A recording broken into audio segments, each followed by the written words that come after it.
Welcome to அரிஸ்கோம் channel. இன்றைக்கி பார்த்திங்கன்னா சூப்பரான பூ போல் இடியாப்பம் நம்ம கடையில் வாங்குகிற மாவை வச்சு எவ்வளோ சாஃப்ட் அண்ட் ஸ்வீட்டாக செய்யலான்னு பார்க்கலாங்களா. அதுக்கு தேவையானது மாவு ரெடிமேடில் கடையில் வாங்கின மாவு தான்.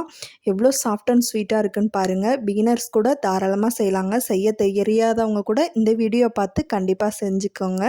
ரொம்ப ஈஸியான மெத்தட் தான், ரொம்ப சாஃப்டாகவும் இருக்கும். நம்ம காலையில் டிஃபனுக்கு டக்குன்னு செய்யலாம், நைட் டின்னருக்கும் டக்குன்னு செஞ்சிடலாம். அதுக்கு தேவையான பொருட்கள் ஃபஸ்ட்டு பார்த்துடலாங்களா.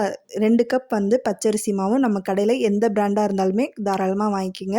அது கூட 5-6 ஸ்பூன் தேங்காய் எண்ணெய் சேர்த்துட்டு சுடுதண்ணி 1 டம்ளர் அளவுக்கு கொதிக்க வச்சு கொஞ்சமாக ஒரு 2 1/2 பிஞ்சு சால்ட்டு சேர்த்து கொதிக்க வச்சுருங்க. கொதிக்க வச்சு மாவோட பிசைஞ்சு இந்த அளவுக்கு பதம் இருக்கணும். இந்த பதத்தில் இருக்கிறப்ப நம்ம முறுக்கு புளியிற குழாயில் எண்ணெயை தடவிட்டு சின்ன சின்ன ஓட்டைகளில் இந்த மாதிரி எடுத்து விடுறப்ப ஒரே சுற்றுறப்ப எவ்வளோ சாஃப்டாக புளியுதுன்னு பாருங்கள்.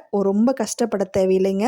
செய்ய தெரியாதவங்க கூட தாராளமாக செய்யலாம். இந்த ஒரு டிப்ஸை ஃபாலோ பண்ணி கண்டிப்பாக ட்ரை பண்ணுங்கள். பாருங்கள் எவ்வளோ ஒரு சாஃப்டாக புளிஞ்சு எடுத்தாச்சு.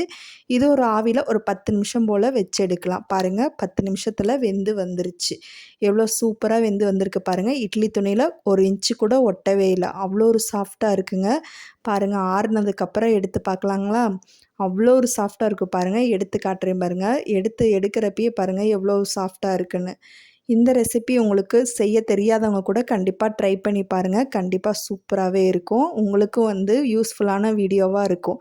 இந்த வீடியோ பிடிச்சிருந்துச்சுன்னா நம்ம சேனலை சப்ஸ்கிரைப் பண்ணி வீடியோ பாருங்கள். ஃப்ரெண்ட்ஸ் அண்ட் ஃபேமிலிக்கு ஷேர் பண்ணுங்கள்.